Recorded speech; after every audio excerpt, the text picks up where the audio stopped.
जो black box होता है एक बॉक्स है जो कि इंस्टॉल्ड होता है एयरक्राफ्ट में एक्सट्रीम आफ्ट में, जो कि टेल सेक्शन होता है एयरक्राफ्ट में। उसमें ब्लैक बॉक्स में दो कंपोनेंट होते हैं, एक सीरियल कॉकपिट वॉइस रिकॉर्डर, जिसमें कि हम कॉकपिट में जो भी बात करते हैं तो वो सारी की सारी रिकॉर्ड होती है। उसकी ग्राउंड स्पीड भी रिकॉर्ड होती है, अगर वो फ्लाइट कर रहा है तो उसकी फ्लाइट स्पीड रिकॉर्ड होगी, कितना उसका पिच था, पिच अप था कि पिच डाउन था, वो भी रिकॉर्ड होगा, बैंक एंगल रिकॉर्ड होगा।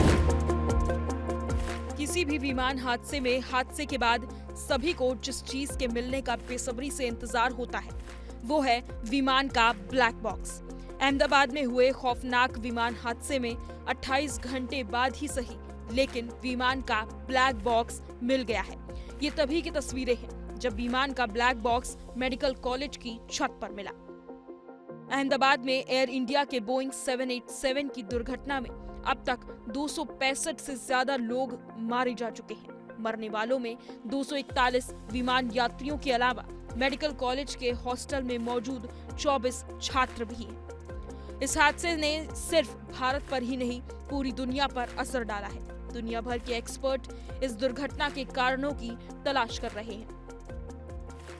किसी भी विमान हादसे की वजह जानने में ब्लैक बॉक्स कितना मददगार होता है, इससे कैसे हादसे की वजह पता चलती है, ये प्लेन में किस जगह होता है, इन तमाम सवालों के सटीक जवाब एविएशन एक्सपर्ट से ही जानने और समझने की कोशिश करते हैं।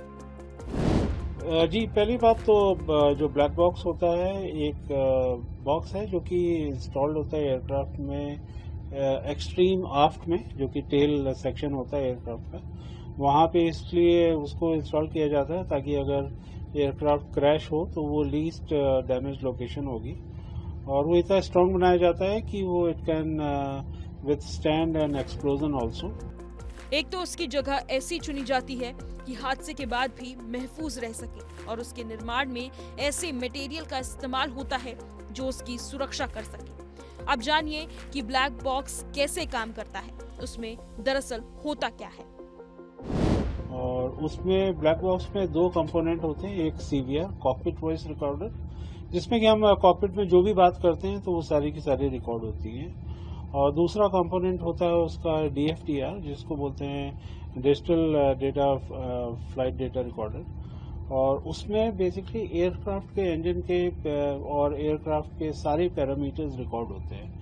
उसमें अगर इंजन के कोई पैरामीटर्स हैं, फ्यूल के हैं, सिस्टम्स के हैं, वो सारे पैरामीटर्स रिकॉर्ड होंगे। और जैसे एयरक्राफ्ट अगर ग्राउंड पे है तो उसकी ग्राउंड स्पीड भी रिकॉर्ड होगी, अगर वो फ्लाइट कर रहा है तो उसकी फ्लाइट स्पीड रिकॉर्ड होगी, कितना उसका पिच था, पिच अप था कि पिच डाउन था, वो भी रिकॉर्ड होगा, बैंक एंगल रिकॉर्ड होगा। तो ये सारे पैरामीटर्स रिकॉर्ड होते हैं। मोटा मोटा समझें तो ब्लैक बॉक्स के दो हिस्से होते हैं। सीवीआर यानी कॉकपिट वॉइस रिकॉर्डर, जिसमें कॉकपिट की अंदर हुई बातचीत रिकॉर्ड होती है। एटीसी से पायलट की हुई बातचीत भी इसमें शामिल है। और दूसरा हिस्सा है डिजिटल फ्लाइट डेटा रिकॉर्डर, जिसमें फ्लाइट के तमाम जरूरी आंकड़े, इन्हीं आंकड़ों को एक्सपर्ट जांचते और परखते हैं। इसके बाद किसी नतीजे पर पहुंचते हैं। हालांकि इस केस के अंदर ब्लैक बॉक्स रिकवर हो गए हैं, पर हम उससे वो कोई जादुई वो ब्लैक एंड व्हाइट में नहीं बोल सकता कि ये गलती थी, क्योंकि उससे पहले डेटा डिराइव किया जाएगा, उसका एनालिसिस होगा।